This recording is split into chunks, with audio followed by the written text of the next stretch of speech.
So Chuck has a point. Yeah, Chuck, yes. All I did was walk around the Riverwalk area and the Alamo, and I'm like, good God. Yeah, I haven't been to San Antonio since I was a little boy. I think all the hot chicks were the ones visiting. So, but I liked it though. As a city, it was a nice place. Yeah, it was a nice place. They had a nice little area there. I had dinner there. I flew and then I went to Mexico, so I was in San Antonio for a day. So it was beautiful. I had a steak. You said you had to stay? Oh, yeah. I done told my family, once we go out, I'm eating a steak. I was like, I don't care. I even wrote it in a letter. We found our letters that I wrote from there, and I said, when y'all come, we're going to go eat at a steakhouse. Sure enough, I found a steakhouse on the Riverwalk, and I ate a steak. Nice. Big one. Oh, man. All right, now, These are perks. give me a percentage of them winning the West. Because, but I know we made our picks. And we'll revisit those when the playoffs come in, and I know you picked the Spurs.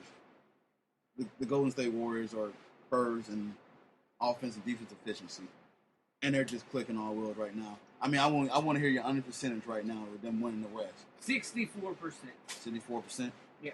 Okay. Over 50, especially with the play they're playing right now. Mm-hmm. I tell you what, they're my second highest behind Golden State, so I'm putting them at about 40%. 40%. And it's close, man. But they're clicking at the right time, and they're dangerous. They are so dangerous. So, and the thing that scared me is that Golden State, they're supposed to make this deep run. This would be their first time really making a deep post run. Yeah, that's the thing that scares me about Golden State. Right. Everybody there hasn't been there before. And the only guy that's been there before is their coach, and he was a player on that team with that guy. Oh, and then he was a player on those teams with that other guy, the Ageless Wonder. So, yeah. So, but it'd be fun to watch. I'm really waiting to playoffs. My pick, who I picked, Dallas. That's looking pretty rough. Yeah, right and you now. got all happy when they got Rondo. I thought that was going to help them. You were like, but my picks. Look at. I was like, don't. I was like, don't talk too much. You gotta slow your roll. I got caught in a paper champions type of moment. I don't know. I was like, bring it down a notch. That was kind of like Philadelphia Eagles dream team. Yeah, that is. So, all right. You want to keep going? You want to take a break? Oh, we can keep going. I'm good. All right. So the ball's not court. We'll not take a break. We will go. No breaks for you. Last time I took a break with John because I had to go pee. Nah, you're good. All right. And there was no music in between. Cleveland Browns and Atlanta Falcons. Stupid idiots. Okay. So to break this down, the Cleveland Browns had a violation that prohibits certain use of electronic devices during the game. You can't text message. So Ray Farmer, their general manager, was text messaging. The league has fined them $250,000, and Farmer will be suspended without pay for the first four regular season game of the 2015 season. It will start at midnight Sunday, proceeding to their fourth regular season game. The Atlanta Falcons, on the other hand, are actually in trouble because they had artificial noise. They was popping in the noise because no one showed up to no Falcon game. So they had to let go of a fifth round pick. Fifth round pick. And so I want to ask you, man, your thoughts on these punishments and what these guys are doing here on the sidelines and in the arena. Like, I don't know, but let's talk to me, man. Cleveland, that speak for itself. It's Cleveland. They just dumb. But Atlanta, they're not the first people though that have been accused of piping in noise. Indianapolis got accused of it before, but they couldn't prove it in Indy. But then the idiot from Atlanta goes, "Yeah, we piped in noise. Yeah, it's no big deal." Yeah, well, maybe it is. You got a fifth round pick taken away from you. But it's NFL kills me with their punishment system. It's just ridiculous. Let's suspend that guy 4 games though. Like it's going to make a difference in Cleveland that their general manager's not there. I'm. They're called fill-ins, people. There's a fill-in guy that comes. In Cleveland, that's called the water boy. Is the fill-in for the general manager in Cleveland. What the funny thing is, because I think the general manager in Cleveland is actually the water boy. Well, the funny thing to me is that if both of these teams were using this for for a advantage. See, I think in Cleveland's case it wasn't for a competitive advantage because the general manager was trying to tell the coaches football moves. I'm pretty sure the general manager don't really know a lot about what's going on during the game. Yes. So I don't think it was a competitive advantage.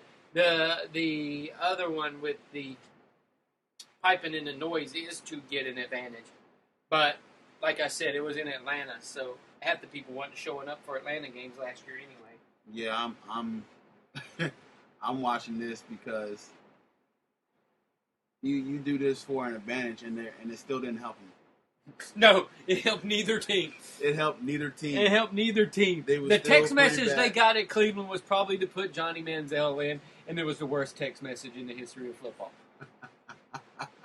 So to me, that's now too harsh or too lenient for these penalties. No, that's fine.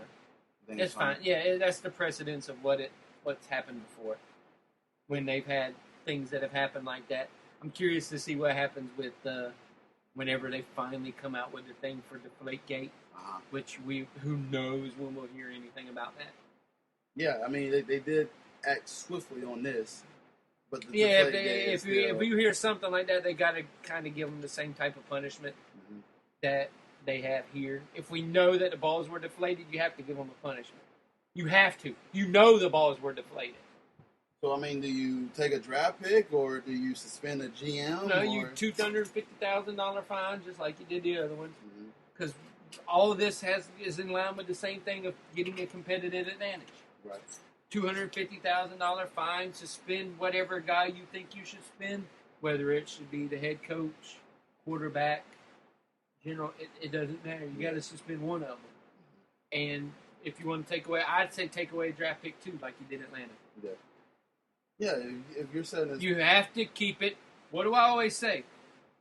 Keep it consistent. Keep things consistent. If you're going to suspend players, suspend them consistently. If you're going to do this with people and find them and stuff, do it consistently. Just keep it consistent. That's all I want. I hear you on that one. All I want. Totally agree with you. So, all right, let's move on to the last segment. Especially with some of the suspensions they're going to be giving out to players. You got to keep it consistent. Adrian Peterson spent all year on the exempt list, finally was able to come back. You suspend him for the last games of the season. Greg Hardy should be suspended the same exact way. He should get 6 games. Ray Rice should get 6 games. I don't think Ray Rice will ever come back in the league, but he should be suspended the same way. These guys that do that, you need to keep it consistent and suspend them for the same amount of games. Yep. Just saying. I agree. All right, so we're going to move on and do a little bit of buy and sell. So what we do is we go ahead, you know how the topics go. We say some topics, and either me or Kevin will go ahead and buy or sell the topic. So my first question I have is that Steph Curry is surprised that Mark Jackson prefers Harden over MVP. Mark Jackson was on a radio station and said that he prefers James Harden for MVP and said that he's just the way his game is. But you'd think the guy that he used to coach, you'd get him an endorsement. Buy or sell this. Key word there, used to coach. He's bitter. He's mad that he was let go by the Warriors. Maybe he likes Harden's game better. Who knows? But I'm not surprised by it. Yeah. I laugh at it. Yeah, He's like, ha, fuck y'all. I'm selling it because, Martin Jackson it's amazing that this guy who is preaching Christianity and everything like that, he still has this, feeling some type of way about this. And I'm looking at this, and I'm just wondering, why would you say that? I wouldn't even touch, I guess it's his job to kind of answer these questions. I'm like, listen, they're both for candidates, but give him a flat-out answer. They probably just fished it out and he just gave him a flat-out answer. I'm like, listen, they're all, this is one of those where you have to beat around the bush. This is one of those you have to beat around the bush and say, listen, Steph Curry does a wonderful job what he does. James Harden does a wonderful job what he does. You got Russell Westbrook leading the league in triple-doubles this season. You got LeBron James coming on recent end of the season. So these 4 guys, you just kind of move it and just leave it at that. But, yeah, like Kevin said, there's got to be some resentment towards there's something else there. So, yeah, I'm selling it. All right. Shaka Smart is going to coach Texas. Buy sell this. Another Billy Donovan guy going to coach another big name program. Let's see how Let's see how good he works out in Texas. I'm buying it as it's a good hire for Texas, but I'm curious to see how he works out in Texas. Because going from one of them smaller schools to a bigger school, a lot more pressure. Yeah, I'm buying it too because he made a run with VCU and made it a consistent program. So I want to see what he does at a bigger school. Probably have a little bit more options, a little bit the name kind of goes to it and everything like that. You think with his coach doing everything like that, but there's some schools that are still, that school that you still attract some names. The Kevin Durant's or DJ Augustines that went to the school, just to name a few. LaMarcus Aldridge. So it's got a nice little history there, and hopefully it'll be interesting to see how he does. So I'm buying that it's a good move. So, all right, next question. This is for your boy Mario Chalmers. He's unsure of his role and appears to be frustrated. Does he have the right to be frustrated? He was in the media saying that there's one night he's playing point guard, the other night he's playing shooting guard. His role is not clearly defined. There's some nights Mario Chalmers doesn't show up at all, i.e. the finals last year. Shut up, Mario. Just shut up. When you're told to get in the game, go in the game and play. You didn't even play point guard half the time when LeBron was there. Your job was to stand there and shoot the ball if they threw it to you. Just shut up. This seems to be the wrong time to come out with some stuff. He's got me frustrated. This is the wrong time to come out there because y'all guys are still making a run. Yeah, just shut up. So this is something that you don't want to be a distraction. And then you got to make sure about Wade's health because the reason you're unsure of your role is because every single person on the team has gotten hurt. No one has a role on that team because no one's healthy. If they were healthy, you would have a role. You're not going to have a role when you have to play different positions because guess what? If people are hurt, that's what happens. Shut up and play basketball. That's what you're getting paid to do. I'm frustrated because I'm either going to play point guard or I don't play. Just shut up. I had to mention that because I know my boys are Heat fans. Freaking sissy. Had to go off on Mario Chalmers. I was mad when they re-signed him. Just shut up and play. Shut up and play. Another fun time. I know Kevin's going to go off on. Shut up, Phil. Phil Jackson has been in the news recently saying that next terrible season may be a godsend. And he said because, we might get a higher draft pick, everything like that. So now you're really making on the lottery. The ping pong balls better be a godsend, not your shitty season. So why is him saying this? Why come out and say this? Because he's like, shit, I got to say something or people are going to be blaming it all on me. Well, your best player went down with an injury. Yeah. Which he shouldn't even been in New York anyway, so just take it as it was. Now you got to see what it would have been like if he would have left.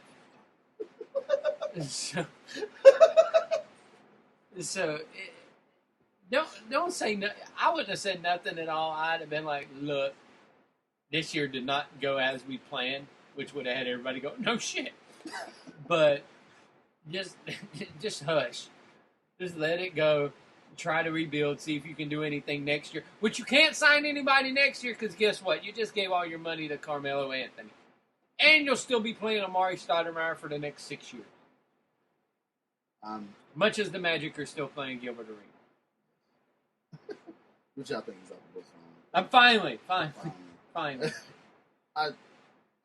Aren't they still playing the fat guy that used to play for them?